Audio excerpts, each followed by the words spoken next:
Hi, Tea Society. Welcome back to the Antisocial Planet. Today we are getting back to Bleach anime episode 252. Looks like we're gonna be maybe dealing with some conflict. I don't know. We had mostly flashback in the last one, but it seems like Koga is not super happy about what he feels is a betrayal from Muramasa, who doesn't understand that it was a betrayal because he could not hear his Soul Reaper calling for him. So I feel like that's gonna maybe give us an advantage in this fight, because I think if they're not working together, then we might be able to take him on. Maybe. In 3, 2, 1, go.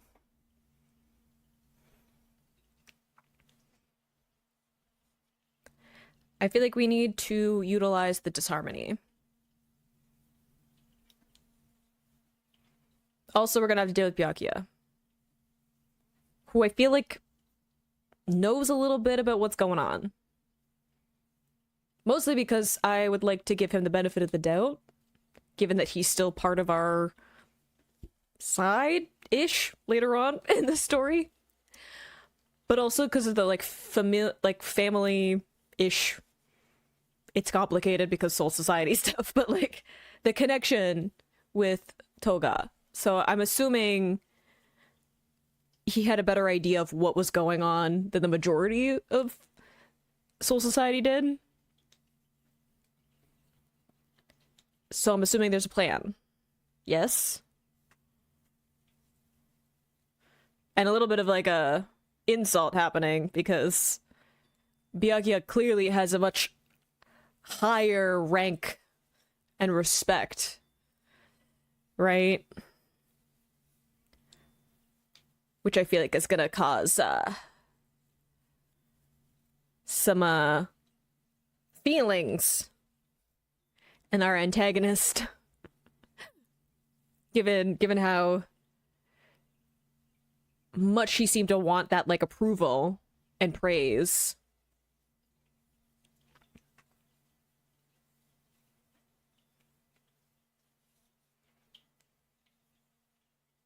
I do really like this opener, though.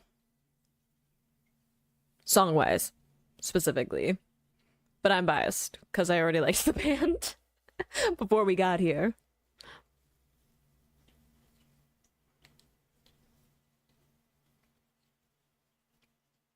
Byakuya is, working with his Zanpakuto as well, so I feel like that is also going to give us an advantage.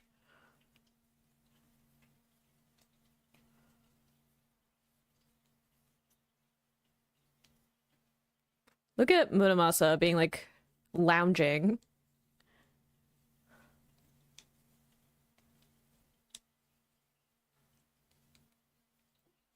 Yep.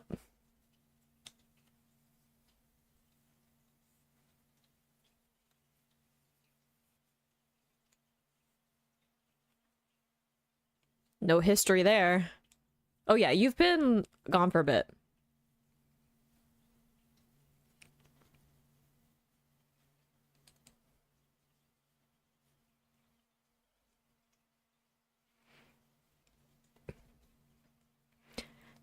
Yeah, I was we've got two very we got Byakuya being a very honor driven person. He's not gonna take kindly to anyone being associated with his family that is doing this.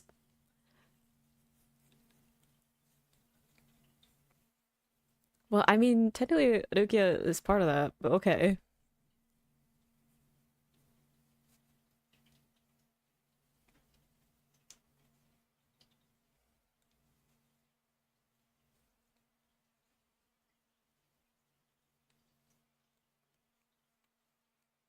Were we working together the whole time? Or we're just getting a flashback?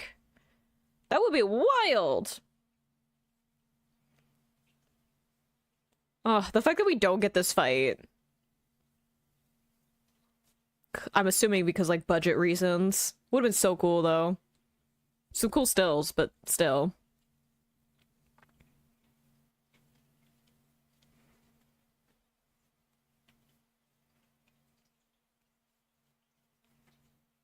Interesting too they're all I heard this voice calling out to me, and that's the exact opposite of what Muramasa experienced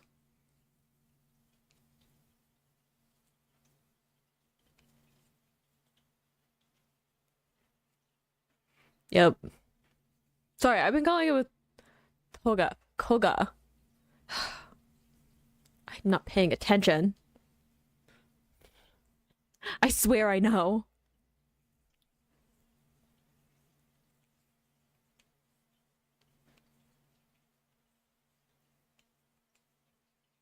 Yeah, I feel like they would have to share that knowledge, wouldn't they? To be like, hey, if he just like shows up, this is what you have to deal with.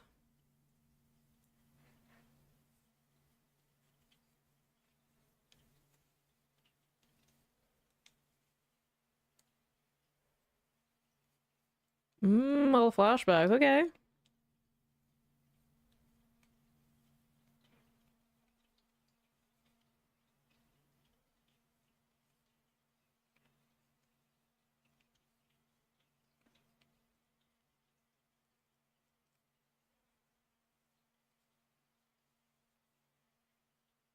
Yeah, you got some wild people in your family. Yeah.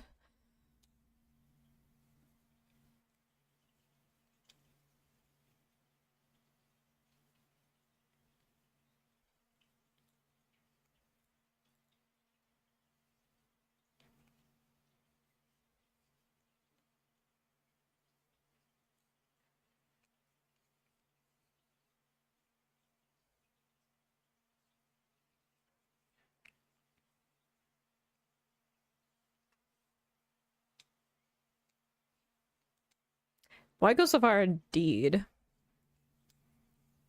I don't know, it seems like a bit of a flimsy excuse, but I mean, we have also seen Byakuya go to great lengths when it comes to like the honor of his family or like the rules and stuff.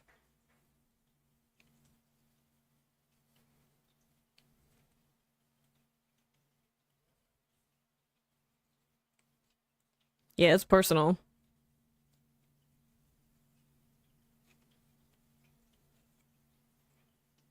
That's a lot coming from you. Talk about arrogance.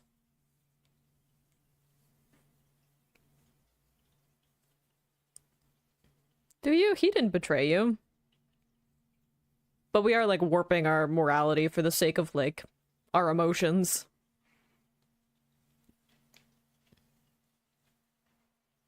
I think this is gonna be an example of what being like choosing our own twisted morals.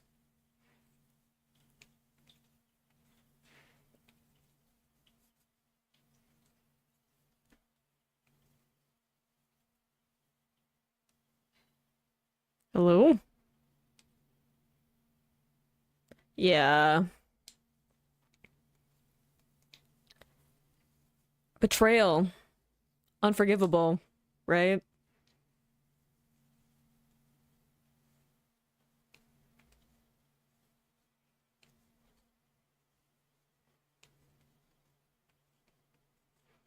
I think we're gonna get a reality check on that one.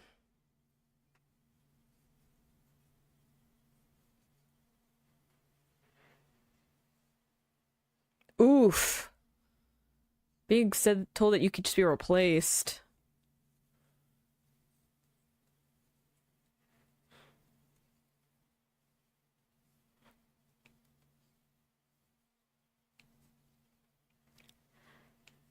I feel kind of bad for him.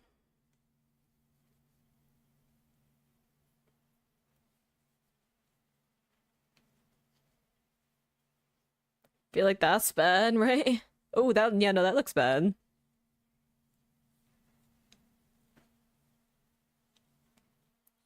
Oh, cool. That's fine. Okay, so we're coming back to them. Cool. I was like, at some point we're gonna have to deal with the whole Hollows thing, right?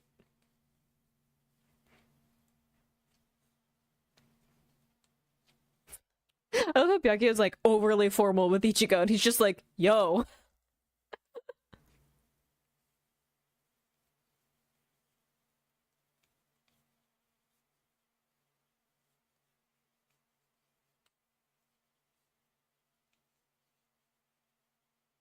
Wow, great display of brotherly love right there. Really felt it in my bones, you know? It was subtle. I do understand having the hollows there. It's like we need to give Ichigo something to fight. If it's not going to be the big bad.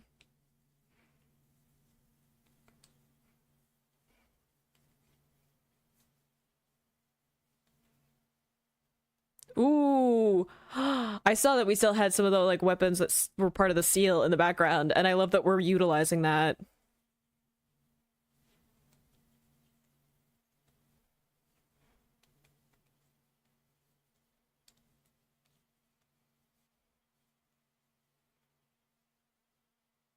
All right, animation picking up a little bit. Here we go.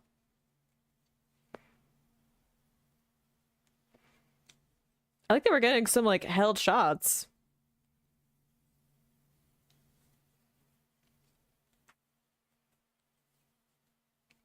All right, he does have kind of a cool design. I like the weapon choice.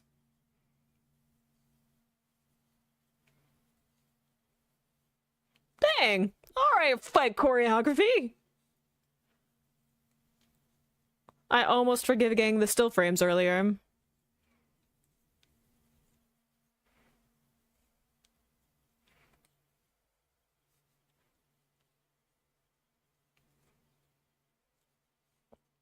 I do like getting to see Byakuya like fight at Fallout though.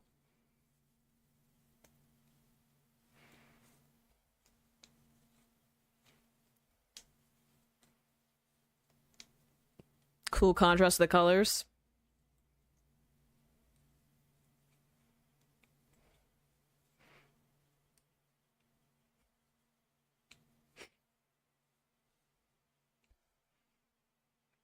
I also just love how fluid it is. Like, this is the first, like, real well-animated fight choreo I feel like we've gotten in this arc. And I just love how, like, there's so much movement in the way that they're, like, fighting around each other. And, like, flipping around and stuff. Dang.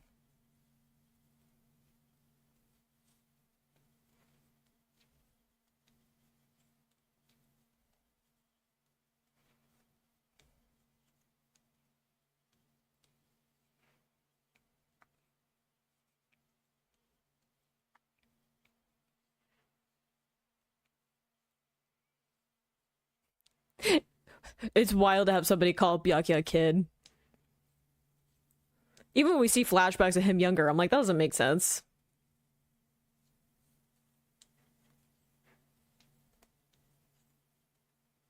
Isn't that Muramasa's power, though? Yeah, it's not gonna work after him very well, because he doesn't need to move around to use his power.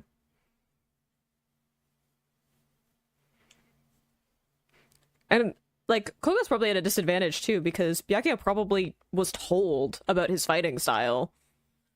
Whereas, like, he doesn't know anything about Byakuya's. Yeah, I'm like, I feel like it can't be that simple. And we got illusions, right?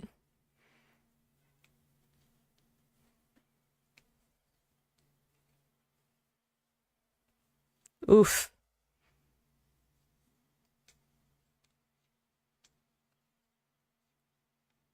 Ooh, good use of the music cue, too.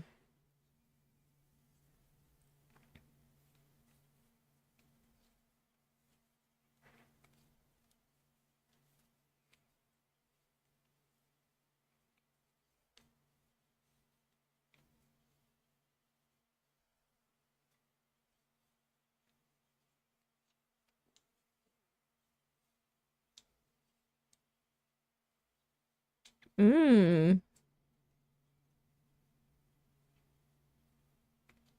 Interesting.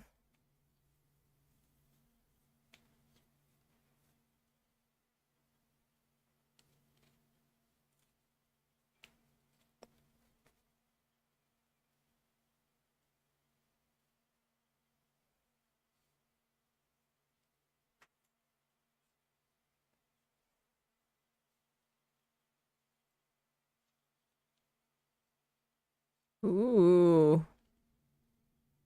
That's cool.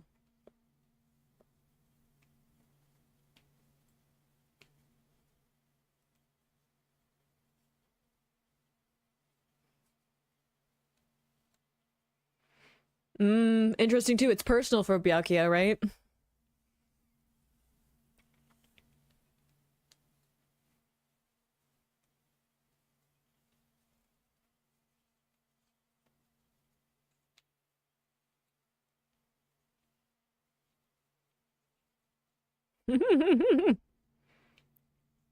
Unfazed. I was gonna say, Byakuya doesn't really pay attention to his senses a whole lot anyway in a fight in terms of like getting emotionally involved. Ooh.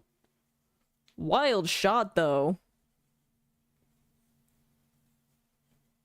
They do seal, don't they? We can't be using them for that.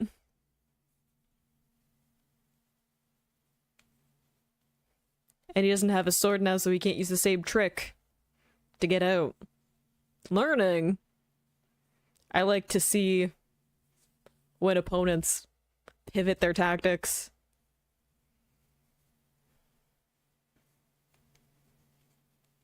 Bow to you.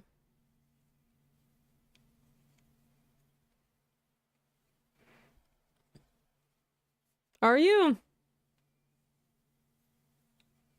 I do think it'd be interesting if we do it as a no Zanpakuto fight.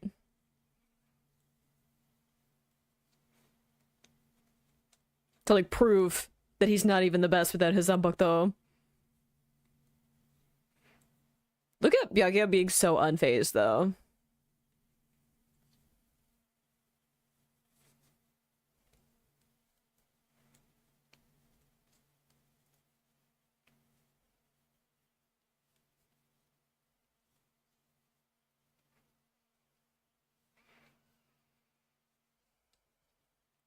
Because he works with his Zanpakuto.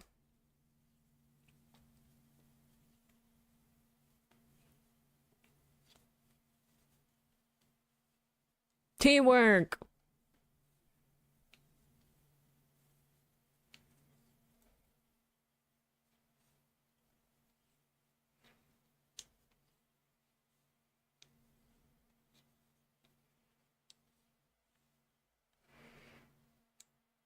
Yeah, I'm like, can he do that without Muramasa?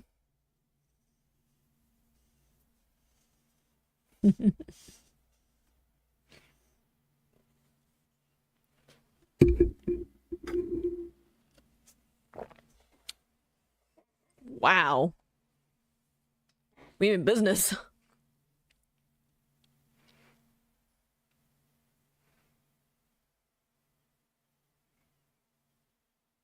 That would be absolutely terrifying. I'd phone it in right there.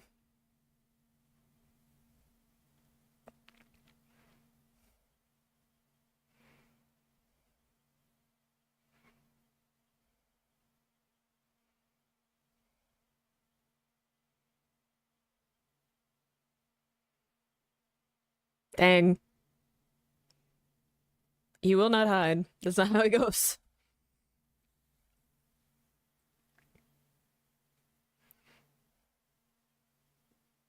I don't need you to heavy breathe at me, though. The voice actors doing a great job, though, of just, like, the unhinged vibe to Koga.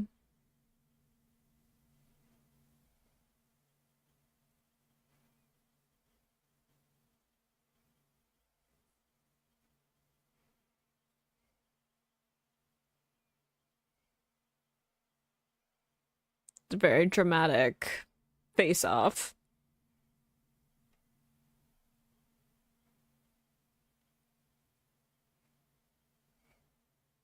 I love the use of the, like, glass and, like, mirrors and stuff, though, to show the, like, restraint.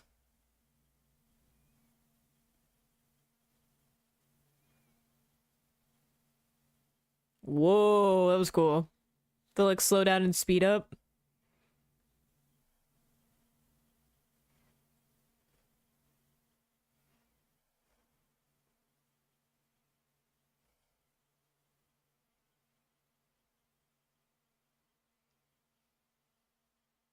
Yep, you gave up half your power.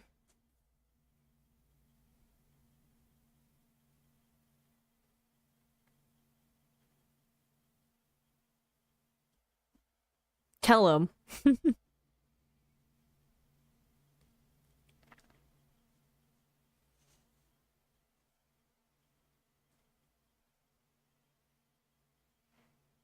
You did kill people.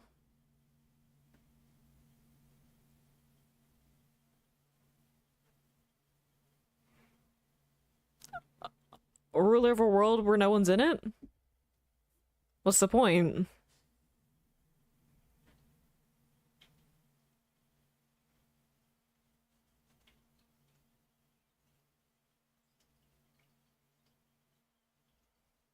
Yeah. Maybe if you weren't terrible to everyone.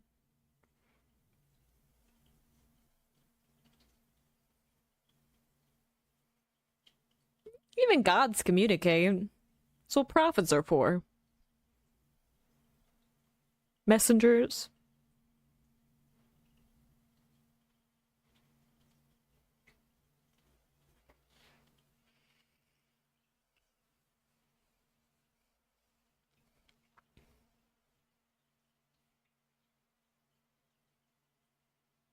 Whoa. Here we go. The rock music starting.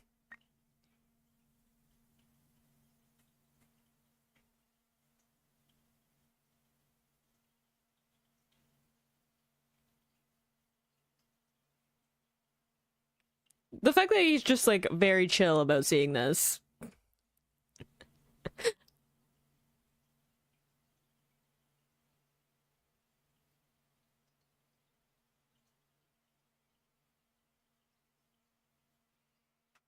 Wild that even in that, where like Byakuya's like, I'm using my full power as like a sign of respect. Right? To be like, I'm not gonna not use my full abilities with you because I acknowledge that you do have skills. And then that's still not being enough, right?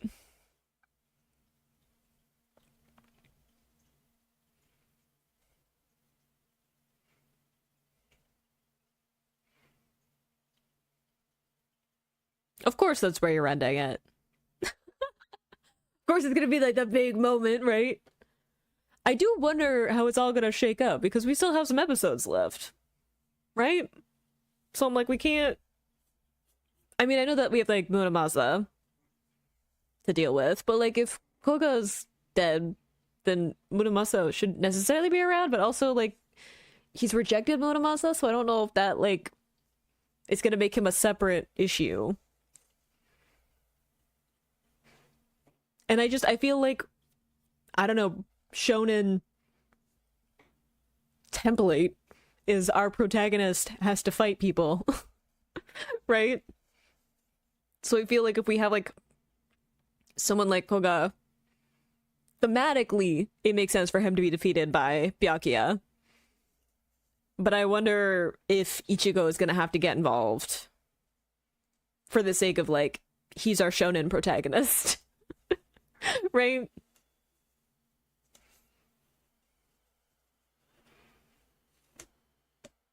We haven't even gotten the captains to show up yet. Have they gotten out of the... Did we see that they got out of the prison? With like Shiro at all? I know that he's not like the one that I should probably put as like the leader position, but he's at least the one who was like, action, let's figure this out.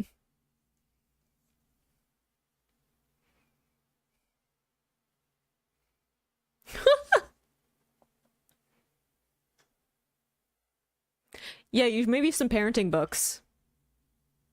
I love that. Don't give my grandfather ideas. Need to get those parenting books out. Maybe grab a coffee with like Ishin. My boy.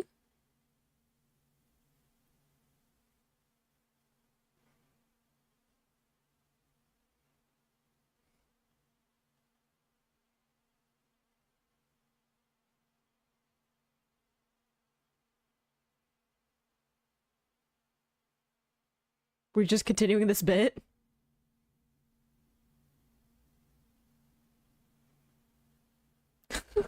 Honestly, a way better episode than I was ready for. Like I was saying, I feel like we haven't gotten like proper fight choreography in this arc, considering the amount of fighting that we've gotten, and there's definitely been like some moments, but it certainly feels like they've been like, yeah, we gotta do like a fight scene, but like we also gotta animate the rest of this and stuff, right? Like that kind of balance happens a lot in anime anyway. If you have this many episodes, at a certain point you're gonna have to choose which fights you're gonna put a bunch of time and money into compared to other ones. But I really liked the beginning of the fight with Byakuya and Koga. It just was really fluid, and I loved the way that they were like flipping around each other, and I just felt like there was a lot of this very like kinetic feeling to them fighting, and showed really well that they were more evenly matched in that moment, and that's why we get the escalation of their abilities. And I like that Byakuya has this like very structured, stricter method to the way that he fights, and then Koga seems to have something a little bit more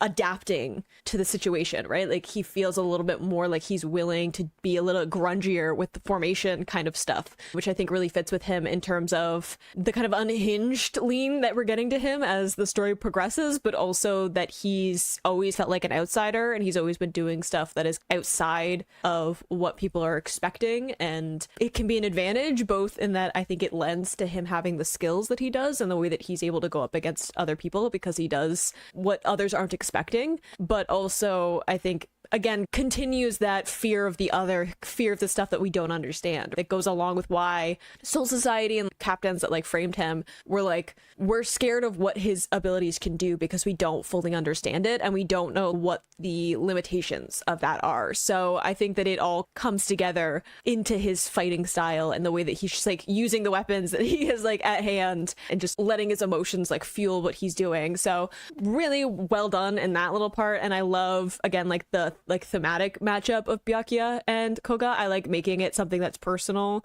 with that particular family, and like the way that Byakuya is so controlled in the way that he presents himself and the way that he like sees his responsibility within his family dynamic, but also to the point of, as we've seen with Soul Society arc, that it can sometimes be in conflict with how he feels about stuff and like his own emotional attachments, and how he can struggle a little bit to reconcile those two things of caring about Rukia and other people in his life, and then also like caring about upholding like his family name and like being the head of his family and stuff. So really interested to see how we deal with that, because again, we've got a few episodes left in this arc. I'm interested to see how this all shakes up, right? Like how this all turns up with this particular fight between the two of them. But I hope you enjoyed watching that along with me. You can click this playlist to go into my previous reactions, or you can subscribe to miss next time I post a Bleach reaction. I will see you in the next video. Bye.